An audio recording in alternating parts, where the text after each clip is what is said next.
अस्सलाम वालेकुम दोस्तों जैसा कि आप जानते हैं कि होम्योपैथी इलाज मुआवजे में मटीरियल मेडिका के साथ साथ रेपर्टी का बहुत ज़्यादा अमल दखल है और आजकल हर तरफ रेपर्टी की एक बात सुनाई दे रही है कि आप अगर कामयाब वालिद बनना चाहते हैं तो आपको रेपर्टी पर मुकम्मल अबूर होना चाहिए।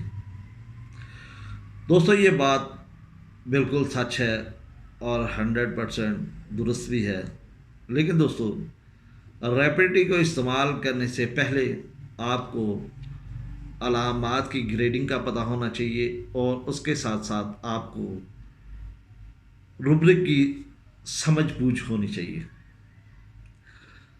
ताकि आप दुरुस्त रुब्रिक का इंतखाब करके मरीज़ की दुआ तक पहुंच सकें और रुब्रिक का क्या मफहूम है, किस किस जगह पर हम इसको इस्तेमाल कर सकते हैं और कौन सी दुआ में ये रुब्रिक किस जगह पर किन हालात में ये काम आता है। जैसे एक रुब्रिक है फास्टिडियस, ये बहुत सी हालतों में इस्तेमाल होता है, बहुत सी अद्वियात में इस्तेमाल होता है, क्योंकि हम जिस भी डॉक्टर का केस किसी भी दवा का पढ़ें तो अक्सर ये रुब्रिक देखने में आता है।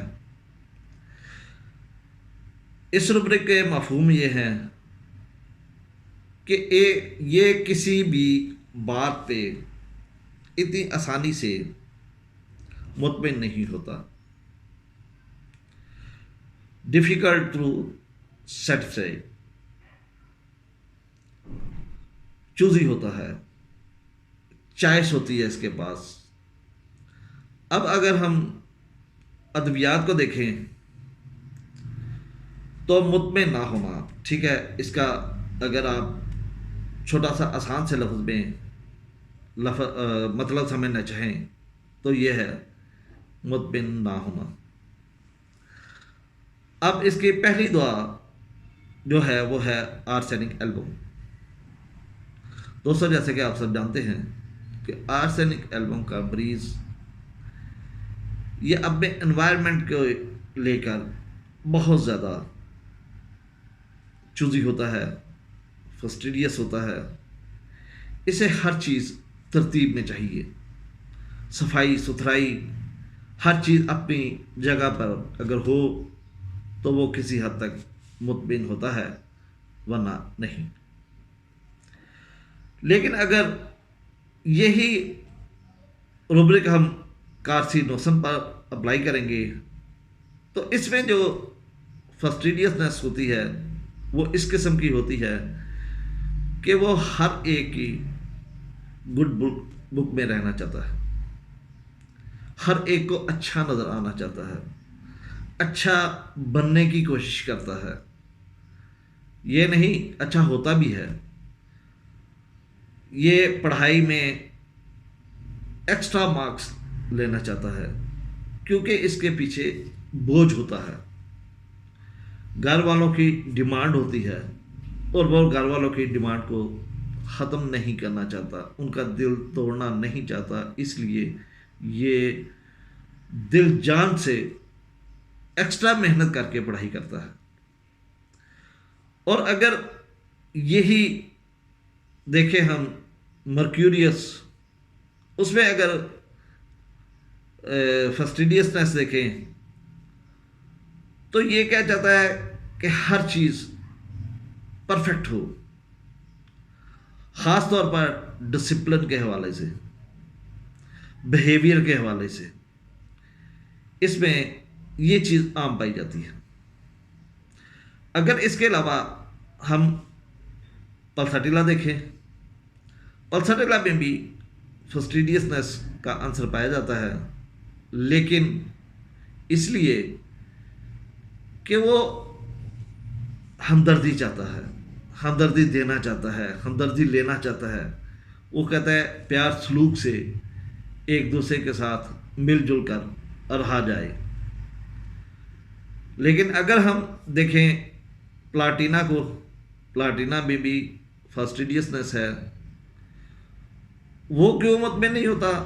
क्योंकि वो सबसे आगे जाना चाहता है, आगे बढ़ना चाहता है, सबसे खूबसूरत बनना चाहता है। उसकी पर्सनैलिटी नंबर 1 पे होनी चाहिए। उसमें तकब्बर आ जाता है, इतना ज़्यादा वो फास्टिडियस होता है। अगर नक्स भूमिका की बात करें तो नक्स भूमिका में भी फास्टिडियस पाया जाता है, लेकिन वो कारोबारी मामलात में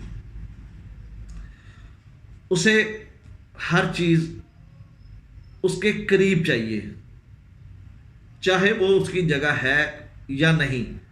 जब भी वो कोई कारोबारी डील कर रहा हो, ऑफिस में बैठा हो, तो उसे ये नहीं कि पेन लेने के लिए उसे आगे की तरफ झुकना पड़े, कॉपी लेने के लिए उसे दूसरी तरफ झुकना पड़े। वो कहता है बैठे बैठे इजीली हर चीज़ पे उसका कंट्रोल हो, फौरन जो चीज़ वो चाहे उसको मैसर हो। ये बेतरतीबी का इतना ज़्यादा उसे गुस्सा नहीं होता, जितना कि जब उसे किसी चीज़ की भी ज़रूरत पड़े तो वो उसके टेबल पर मौजूद ना हो। भाग दौड़, कारोबार में आगे, सबसे आगे, लेकिन परफॉर्मेंस के हिसाब से, ना कि प्लाटिना की तरह पर्सनैलिटी के हिसाब से। अगर इसी तरह हम फास्ट फोर्स की बात करते हैं तो फास्ट फोर्स भी चाहता ये है कि सब मिलें, इकट्ठे हों और कोई उसकी कमज़ोरी को भांप ना ले। इसलिए वो सबसे झुक झुक कर मिलता है, प्यार करता है, हालांकि शायद वो सिर्फ इसलिए कि दूसरे उसके बारे में बुरा ना सोचे। तो दोस्तों, जैसे जैसे अद्वियात बदलती हैं, आदत एक ही है कि गैर मुतमिन होना, किसी चीज़ पे सेटिस्फाइड ना होना, चूजी होना। लेकिन हर दुआ में उसका करैक्टर में थोड़ी सी तब्दीली आ जाती है। दोस्तों, ये एक छोटी सी काविश थी कि हम रूबरी को किस अंदाज में, किस दुआ में ले सकते हैं, समझ सकते हैं। उम्मीद है कि ये वीडियो आपको पसंद आएगी। अल्लाह हाफिज़, अल्लाह निगहबान।